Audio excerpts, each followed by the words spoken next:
ஏதோ என்னால முடிஞ்சதுக்கு கஷ்டப்படுற ஃபேமிலிக்கு என்னால மளிகை ஜாமான் வாங்கி கொடுக்க முடிஞ்சு.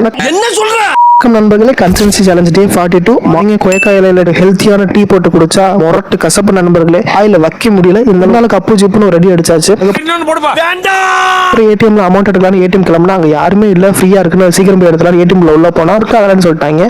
நெக்ஸ்ட் ஏடிஎம் போனா அங்க அமௌண்ட் இருந்துச்சு. 1500 வித்ட்ரா பண்ணிட்டு கொடுத்து 1500 இந்த மளிகை சாமான் வாங்கியாச்சு. ஜீனி பருப்பு கடுகு அந்த மாதிரிலாம் வாங்கியாச்சு. எதுக்குன்னா நமக்கு தெரிஞ்ச ட்ரஸ்ட் ஒன்று இருக்கு. ஸோ அங்க சண்டே சாப்பாடு ஆக்கி போடுவாங்க. அவங்க கேட்டிருந்தாங்க இந்த மாதிரி ஃபேமிலிக்கு உங்களால ஏதாவது பண்ண முடியுமா அப்படின்னு கேட்டிருந்தாங்க. ஒரு 1500 வந்துச்சு. ஸோ அந்த 1500 நான் அப்படியே இந்த மளிகை ஜாமான் வாங்கி கொடுத்துட்டு அவங்க சண்டே சாப்பாடு ஆக்கி போடுவாங்க. அதனால அப்படி கொடுக்கும்போது அவங்கள்ட்ட கேட்டிருக்காங்க இந்த மாதிரி மளிகை ஜாமான் வாங்கி தர முடியுமான்னு. ஸோ அதனால நம்ம இன்னைக்கு அதை ஹெல்ப் பண்றோம். ஒரு விஷயம் தான் நண்பர்களே, உங்கள்கிட்ட காசு இருக்குன்னு நீங்க உதவி பண்ணுங்க. காசு இல்லைன்னா அதை விட்டு அதை வேற யாராவது பார்த்துப்பாங்க. நான் ஆல்ரெடி ஒரு வீடியோ சொல்லி 4 இட்லி வாங்கி கொடுங்க, அது ரொம்ப ஹெல்ப்ஃபுல்லா இருக்கும். நிறைய பேர் டிஎம் பண்ணீங்க, ப்ரோ பண்ணணும்னு ஆசையா இருக்கு பண்ண ஆசையா இருக்குன்னு. அதுக்காக தான் இந்த ரிப்ளை. உங்களுக்கு பண்ணணும்னு தோணுச்சுன்னா கையில காசு இருந்துச்சுன்னா மட்டும் பண்ணுங்க, இல்லைன்னா வேற யாராவது ஹெல்ப் பண்ணுவாங்க. உங்களால எப்போ முடியுமோ அப்ப நீங்க பண்ணுங்க. உங்களுக்கு கொடுக்கணும்னு மனசு வந்தாலே போதும். அதை பத்தி கவலைப்படாதீங்க. ஓகே அப்படின்னா நம்ம வாங்கின ஜாமான் அவங்கள்ட்ட கொடுத்துட்டு மீதி பேலன்ஸ் ஆயில் அதெல்லாம் அவங்க பார்த்துப்பாங்க. 1500 இதெல்லாம் வாங்கி இதை நம்ம ஷேர் தான் பண்ணிருக்கோம். அவங்க ஆயில் அதெல்லாம் இன்னும் 2-3 பேர்ட்ட வாங்குவாங்க.